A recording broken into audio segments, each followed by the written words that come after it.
Hello friends, DDA के एलआईजीज और EWS का रिस्पांस ट्रेमेंडस रहा।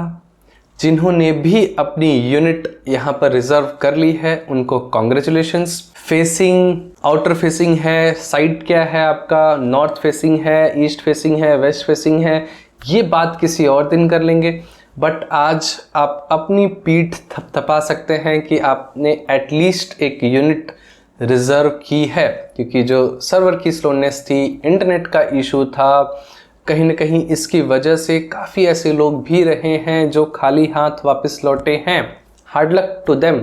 उनके लिए रिकमेंडेशन ये है कि आप अफोर्डेबल हाउसिंग के जो प्रोजेक्ट्स होते हैं हरियाणा में, उनमें ट्राई करते रहें, और जो एडा के और ग्रेटर नोएडा डेवलपमेंट अथॉरिटी के भी जो ऑप्शंस आते हैं उन पर अपनी नज़र बनाए रखें जब तक डीडीए अपने और अलग ऑप्शंस के साथ नहीं आ जाता। नरेला वाले के लिए जाने की ज़रूरत नहीं है, जैसा कि मैंने अपने वीडियो के माध्यम से बताया हुआ था। और ये जो 1 BHK के ऑप्शंस हैं, राइट, मैंने पहले भी कहा था कि इसको हमें बिल्डर फ्लोर से कंपेयर नहीं करना चाहिए। बिल्डर फ्लोर की एक अपनी लाइफ साइकिल होती है, 5 साल बाद ये डेप्रिशिएट होना स्टार्ट कर देता है, और ऐसी सेम केस रेजिडेंशियल अपार्टमेंट पे नहीं होता, क्योंकि वहाँ पर FAR यूटिलाइज करने का स्कोप रहता है।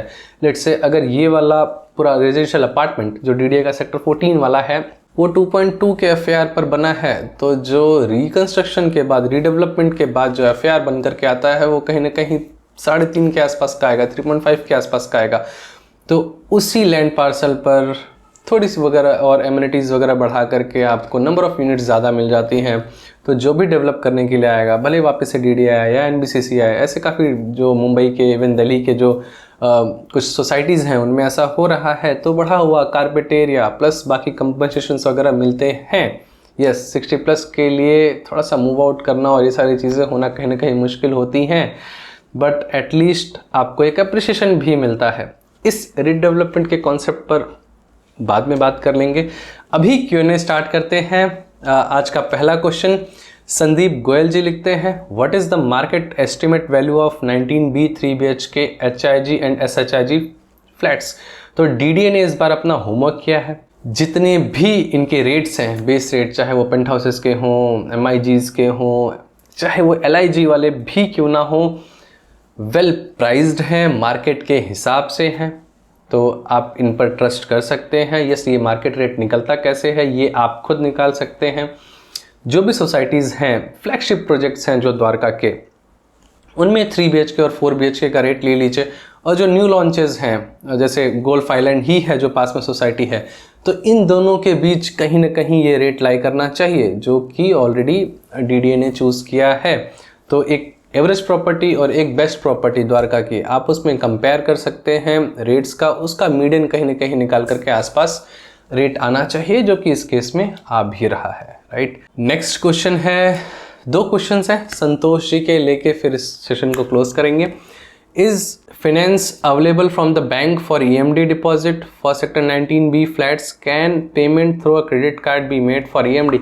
देखिए जी, EMD के लिए आपको किसी लोन या क्रेडिट कार्ड की ज़रूरत नहीं होनी चाहिए। आई एम डाउटफुल कि आप HIG या जो भी फ्लैट वगैरह है आपके रडार पर, आप उसे अफोर्ड कर भी सकते हैं या नहीं कर सकते, राइट, क्योंकि आप क्रेडिट कार्ड या लोन पर डिपेंडेंट हैं फॉर EMD अमाउंट, तो बाकी का पेमेंट कैसे करेंगे? And this is going to be through an auction process, right.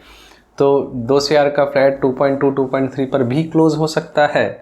तो जब आपके पास अभी इनिशियल मनी नहीं है पुट डाउन करने के लिए, तो आप आगे कैसे जाएंगे? तो rethink your decision, arrange your finances. जब आपके फिनेंसेस स्टेबल हों तभी रियल एस्टेट में एंट्री करें। मैं हमेशा कहता आया हूँ कि real estate is a risky game, right. ऐसा ना हो कि आप बहुत ज़्यादा इंटरेस्ट पे कर दें बैंक को, 30 ईयर्स का लोन ले करके, काफ़ी सारे लोग करते हैं, राइट। तो मेरे हिसाब से आपको रियल एस्टेट एक एक्सपेंसिव परचेज़ होती है और मैच्योरली करना चाहिए। यही मेरा मिशन भी है कि मैं एजुकेट करूं इंडिविजुअल इन्वेस्टर्स को कि आपको रियल एस्टेट में कैसे मैच्योरली एंट्री करनी है, राइट। नेक्स्ट इन्हीं का क्वेश्चन है, थोड़ा सा इंटरेस्टिंग क्वेश्चन है। Suppose I deposited only 1 EMD amount for allotment of 1 HIG flat and bidded the same, but unfortunately was not an H1 bidder. Can I bid for another flat in the same category, तो अगर आपने एक EMD दिया है तो आप एक ही flat के लिए बिड कर सकते हैं। दिस इज़ अ लिमिटेशन और this is a infrastructural limitation. मैंने भी DDO को फीडबैक दिया है कि ऐसा नहीं होना चाहिए। अगर कोई एप्लीकेंट H1 बिडर नहीं है, राइट, तो उसे अलाउ करना चाहिए किसी और फ्लैट में बिड करने के लिए।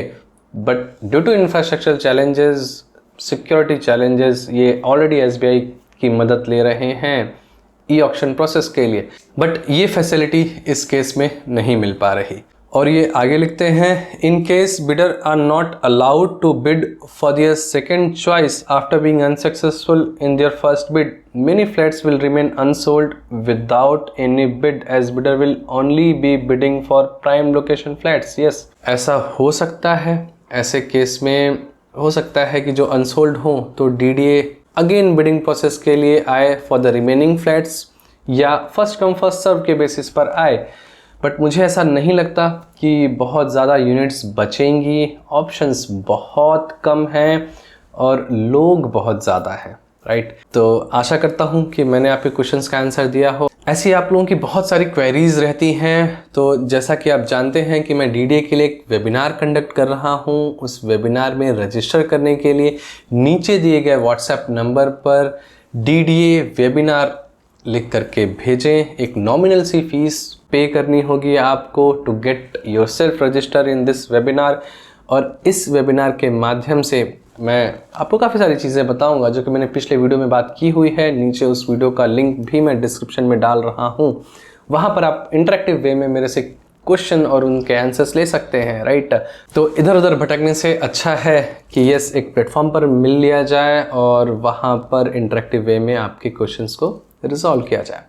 आशा करता हूँ कि इस वीडियो के माध्यम से मैंने आपके डिसीजन मेकिंग में हेल्प की हो।